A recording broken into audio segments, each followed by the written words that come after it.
Well, we're working on our 74 Chevy truck. I just readjusted the hood hinges so it would close better, and took about an hour to do that. You got to really get those things precise to make them work properly. And then, of course, you got to oil the shit out of them. Those are brand new to just let you know, those are brand new hinges, and yeah. So now it closes pretty good, and we had to lube them up really spectacular to get those things to work. So we got that done, but we ran into some issues. I'm going to show you those. And the first one is this brand new windshield I just put in. This has got a built-in antenna, and there's a little piece that goes right here. I don't know if you can see that. Well, that decided to break off. And now we got to get another windshield, and it's going to take a week and a half or so to get it. And wait around for that. So the little nipple broke off of there. I didn't even touch it, didn't do anything. Just decided to, just got ready to put it on there and it fell off. So cheap ass windshield. Had to order another one.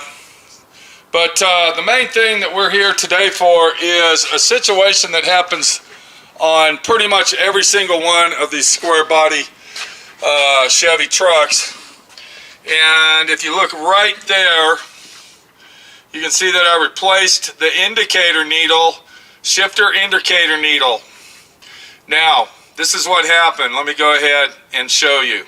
Welcome to D.I.Y. Automotive School with my friend Pete and Minnie, the body shop girl. It's everything you need to know about cars and more.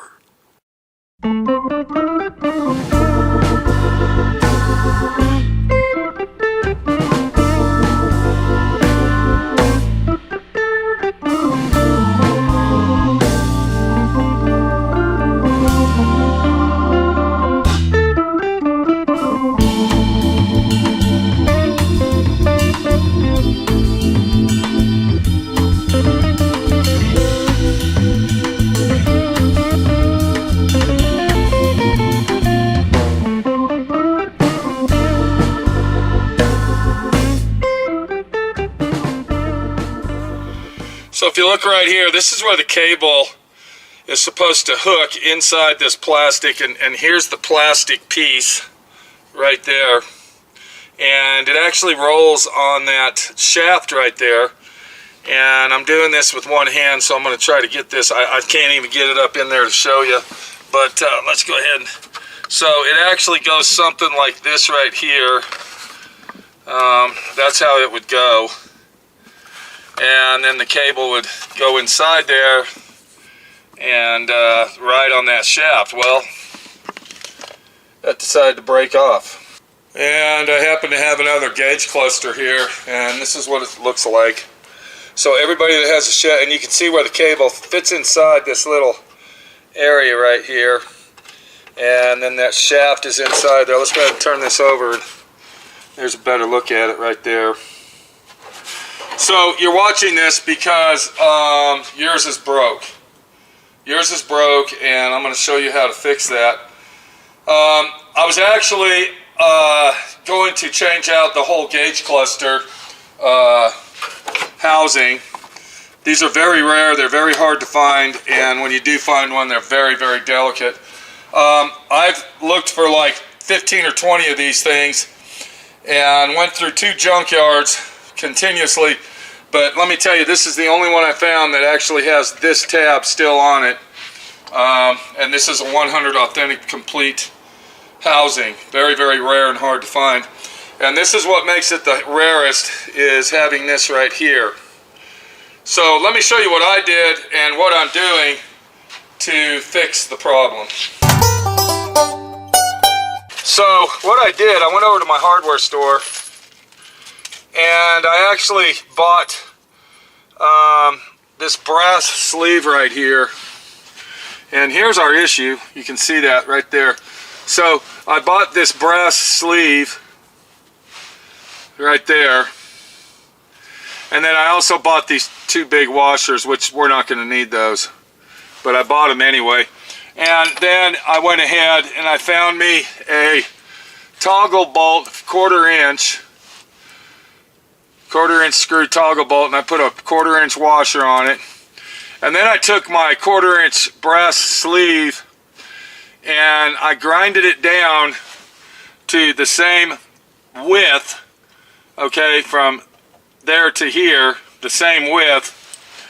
And then what I'll do is I will take my sleeve just like this, and then maybe you can see what I'm going to do here.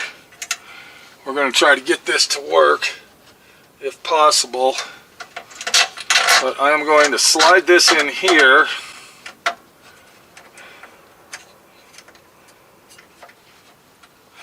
And then that washer is up next to this plastic right here, which will keep the shifter indicator from falling out. And then also I have this washer here, and then I use this brass sleeve in here to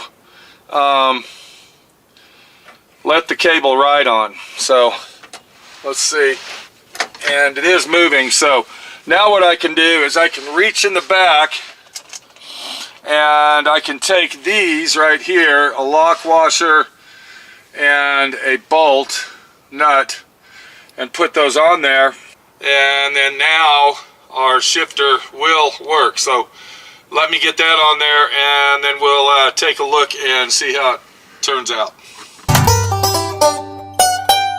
Alright, I got it hooked up, and you can see that it's working really nice. I got it working good. And you also notice I didn't take all this plastic off. I just kind of broke it to where it would actually encase the cable in there. Now another thing I want to tell you, I used a very long bolt in there because behind this, that's why I use that big long bolt behind this. You can't get your hand up in here, and you got to use a lock washer with the nut. So the lock washer will actually catch and help tighten it up. So we got it all in there. You can see it's a real tight squeeze inside here to get in there. So what I got to do now, I got to adjust the needle so it sits on park, and then we'll test it out. So this little screw right here, that's where you adjust it. And another thing I want to let everybody know is, okay, so we're going to go right here. And that's pretty much it for that. That's where it's going to be, right there. And then we'll go ahead and tighten this up. And this isn't really the most accurate way of doing this, but it's one way that you can do it. Alright, let's go ahead and try it out and see. So there's reverse. You can see it's kind of like, there's a neutral and drive. And if we come over here and look at it, you can see it's pretty much on right there. So what we did is we went ahead and fixed our shifter indicator to work. And that's it. I mean, that's the best it's going to get today. So I hope you like this. I hope it helps you out. That's just one way that you can do this. I'm going to test it out. I'm going to leave it like it is right now and see how it works. I might have to take that other sleeve I got down there in that bag and fine-tune, adjust it, bring it out a little more. But as of right now, it seems like it's going to work for us, and I'm pretty happy with it. Thanks for watching D.I.Y. Automotive School. Classes don't stop till you know everything.